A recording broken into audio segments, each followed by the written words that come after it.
করুণা চাই না, অধিকার চাই। ভিক্ষা চাই না, আমরা অধিকার চাই।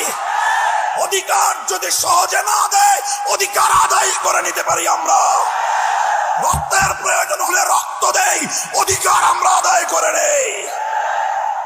আমাদের এই কথাগুলো, আমাদের অবস্থান এবং আমাদের এই বাংলাদেশের গণমানুষের সঙ্গে আমাদের রিলেশনটাকে নতুন করে পড়ে নিবেন। যদি কেউ যদি আমাদের ব্যাপারে অন্য কোনো ভাবনা ভাবতে চান, তাহলে আপনাদেরকে রাজপথে মোকাবেলার দাওয়াত থাকলো। সংগ্রামী সাথী ও বন্ধুগণ, একটি সুন্দর বাংলাদেশ গড়ে উঠুক, বৈষম্যহীন বাংলাদেশ গড়ে উঠুক।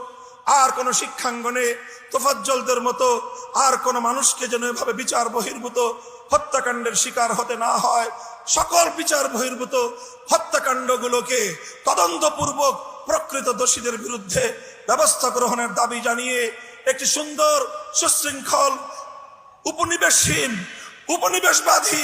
উপনিবেশবাদ মুক্ত স্বাধীন একটি স্বনির্ভর জাতি গঠনের জন্য যা যা করতে হয় তা করার জন্য আহ্বান এবং তার সহযোগিতার আহ্বান জানিয়ে বক্তব্য শেষ করলাম।